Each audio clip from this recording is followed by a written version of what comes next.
Hello everyone, and welcome to our mid-range build guide. This is the ideal build for max 1080p gaming with decent productivity for video/image editing, with the longevity to be a good runner for years to come. Let's take a look at all of our components. I'm going to go in depth on my choices so you know it's the best value for your dollar, as I have done all the painstaking research for you.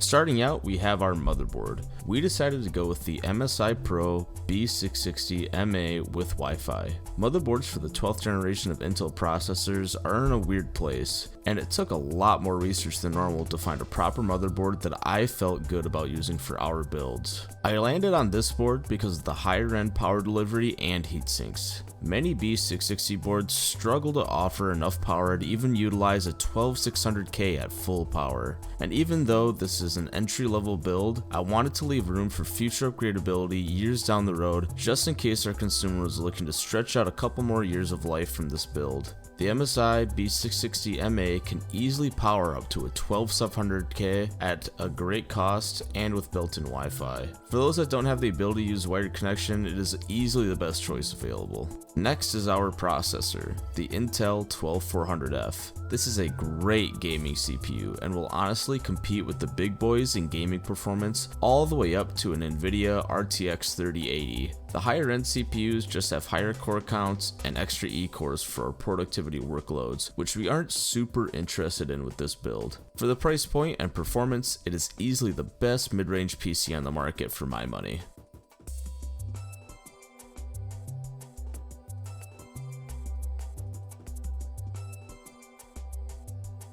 Looking at the RAM, we have the tried and true 16GB, 2x8GB sticks of 3200 Mhz CL16 DDR4 memory. It offers the best performance for the price, and we decided to use a really cool RGB kit from Silicon Power to add some flair to this build. There are 2 extra slots if you want to upgrade to 32GB of RAM, but for gaming, 16GB is still perfect in today's environment.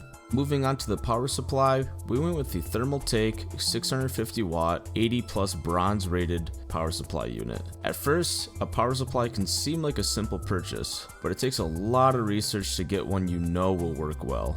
To start, we went with the 650 watts because our mid-range build can pretty easily be handled with this amount of wattage. But don't be fooled by the 80 plus bronze rating. It can make the power supply seem worse than it is when it is only an efficiency rating. To truly know if it's a good power supply or not, we look at the PCU cultist tier list and look for anything C tier or above. Since this is a mid-range build, C tier will work just fine, which is what our power supply is graded at. But remember, the higher end you go, the higher tier power supply you should get as well. Now let's take a look at our CPU cooler. Rather than going with a boring tower cooler, we decided to upgrade to this Thermaltake branded 240mm AIO liquid cooler. Not only will this more effectively cool our 12400F, but it will also look a lot better and cleaner as well. Honestly, liquid cooler is probably overkill for this CPU, but for not much extra cost, it looks awesome.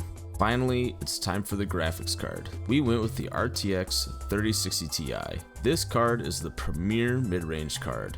At its price point, it kills its lower end 3060 counterpart while being only slightly weaker than the higher end 3070. That's because it's a slightly cut down 3070 rather than being a higher end 3060 GPU inside. This card will run everything at 1080p max settings no problem. You can even do some 1440p gaming depending on what you're trying to play. Now let's fit everything into our case and do some cable management. We will fill the whole case with 6 fans that are cool mirror designed addressable RGB fans. These can be changed with any motherboard software, so the whole rig is super customizable. But time to do another time lapse.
Wow, the build is looking really incredible.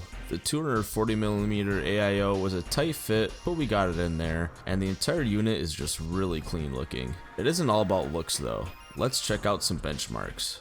Starting out with Tiny Tina's Wonderlands, as usual. On the badass setting at 1080p, we stay pretty well over 80 FPS in the hard parts of the benchmark and over 100 FPS in the easier parts, which is some really nice high FPS gameplay while being maxed out.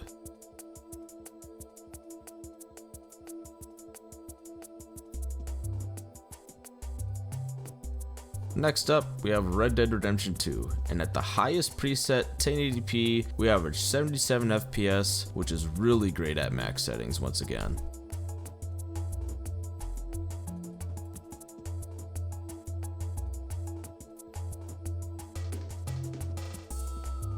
After that, I decided to check out the performance on the new Spider-Man Remastered game on PC. This game can be easily run at the highest settings at 1080p with way over 100 FPS. But I even decided to take it a step further and put the highest ray tracing settings on. Even with those maxed out, we are easily averaging over 60 FPS and the game is looking fantastic.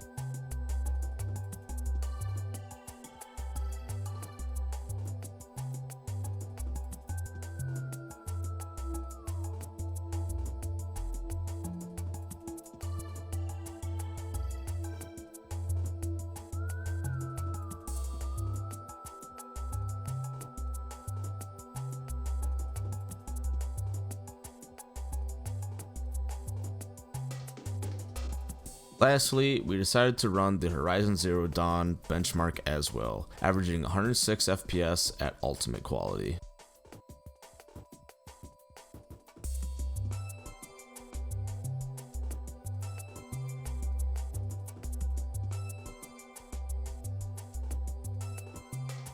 And that's it for our quick benchmark suite. I was going to show some benchmarks for esports titles like Valorant, CSGO, and League of Legends, but this build very easily averaged over 240 FPS in those titles, so if you have a 240Hz monitor, this is a great esports rig. With all that being said, I hope this video gave you guys enough information about the build and what it is capable of. I'm really happy with how everything turned out. If you're interested in this build or have any questions, visit our website at omnirayelectronics.com. Thanks for watching, and I hope you all have a good day.